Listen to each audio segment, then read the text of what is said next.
Hello အားလုံးပဲမင်္ဂလာပါကျွန်တော် YouTube channel ကနေပြန်လည်ကြိုဆိုလိုက်ပါတယ်ကျွန်တော်အခုမျှဝေပေးချင်တာကတော့ YouTube မှာ cover ပုံရှိတဲ့နည်းလေးကိုမျှဝေပေးတော့မှာဖြစ်ပါတယ်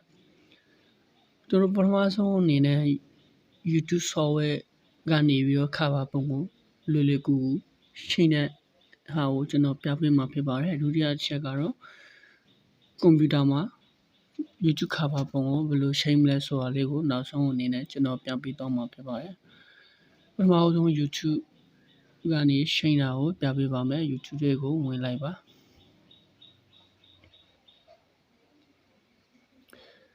ကျွန်တော်ဒီလို YouTube တွေကိုရောက်ပြီဆိုတာနဲ့ဒီညာဘက်တောင်သားလေးမှာကျွန်တော်တို့ဒီ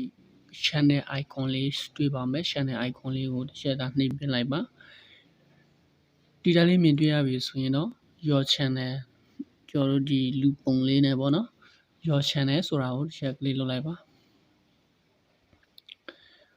ဟုတ်ပြီဒီလိုပေါ်လာရင်တော့ဒီမှာ edit channel ဆိုတာတွေ့ပါမယ် edit channel ကိုတစ်ချက်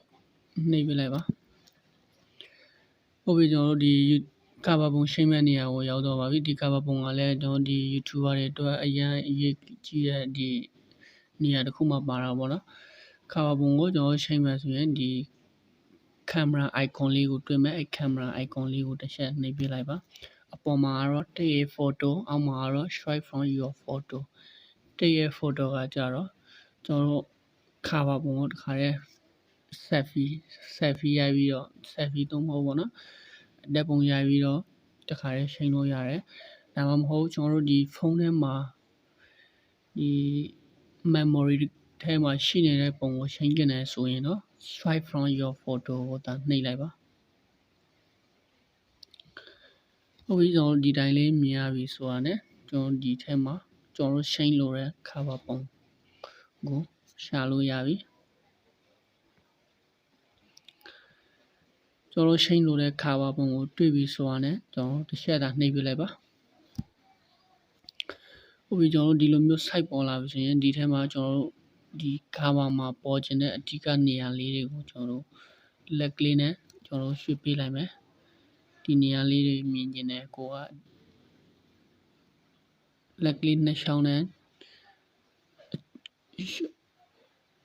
ဒီလိုလေးသာချိန်လိုက်ပါလက်ကလေးနဲ့ရှောင်းနဲ့တေချာလေးချိန်ပြီးတော့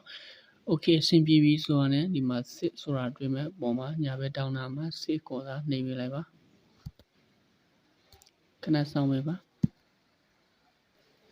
okay ကျွန်တော်တို့အဆင်ပြေပြီဆိုတာနဲ့ကျွန်တော်တို့ back key နဲ့သာပြန်ထွက်ပေးလိုက်ပါ okay ဒီမှာပေါ်နေပါပြီတော့ဒီ cover ပုံကဒီမှာပေါ်နေပါပြီအဆင်ပြေပါပြီနောက်တစ်နေ့ကတော့ကျွန်တော်ဒီကွန်ပျူတာမှာဘယ်လိုချိန်လဲဆိုတာလေးကိုကျွန်တော်ဒီကွန်ပျူတာမရှိတဲ့သူတွေအတွက်ကျွန်တော်ဒီ Chrome browser ကနေပြောင်းပေးတော့မယ်ပထမဆုံးကျွန်တော်ဒီ Chrome browser ကိုဖွင့်လိုက်ပါ sorry ပါကျွန်တော် Chrome browser မှာဒီ search or try web address နေရာမှာ youtube.com ကျွန်တော် youtube.com သာရိုက်ပြီးတော့ရှာလိုက်ပါကျွန်တော်ဒီလိုမျိုးပေါ်လာပြီဆိုရင်ဒီဘက်ညာဘက်တောင်းသားလေးမှာအဆက်ကလေး၃ထပ်ကိုတစ်ချက်နှိပ်မယ်ပြီးလို့ရှိရင်အောက်မှာ desktop site ဆိုတာကိုအမှတ်ချက်ပေးလိုက်မယ်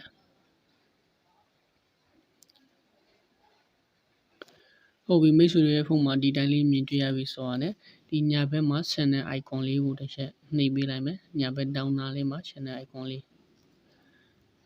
ဒီမှာပါဒီမှာဒီကောင်လေးကိုတစ်ချက်နှိပ်ပေးလိုက်မယ်ဒီမှာ your channel ဆိုတာတွေ့မယ် your channel ကိုတစ်ချက်နှိပ်ပေးလိုက်ပါ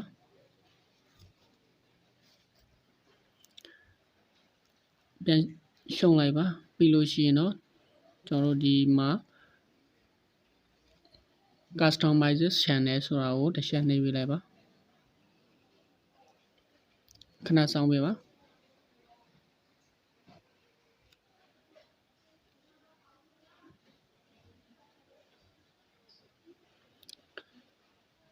ဟုတ်ပြီကျွန်တော်ဒီလိုပေါ်လာပြီဆိုရင်ဒီမှာ branding ဆိုတာတွေ့ပါမယ်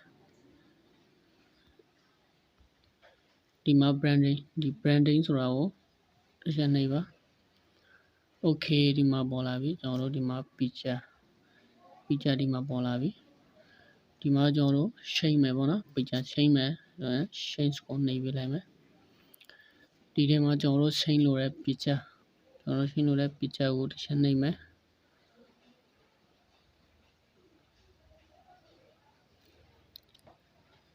ဟုတ်ပြီ picture ကိုနှိပ်ပြီးပြီဆိုတော့ဒီမှာအပေါ်ညာဘက်ဒေါင်းနာလေးမှာ tin ကိုနှိပ်ပေးလိုက်မယ်ဟုတ်ပြီကျွန်တော်တို့ဒီလိုမျိုး site ကလေးတွေပေါ်လာပြီဆိုရင်ဒီဘက်ဒီအောက်ညာဘက်ဒေါင်းနာလေးမှာဒီအောက်နာလေးမှာ tin ကိုနှိပ်ပေးလိုက်ပါဒီမှာ tin ကိုနှိပ်ပေးလိုက်ပါtin ကိုနှိပ်ပြီးပြီဆိုရင်တော့ဒီညာဘက်ဒေါင်းနာလေးမှာ publish ကိုဒါနှိပ်ပေးလိုက်ပါ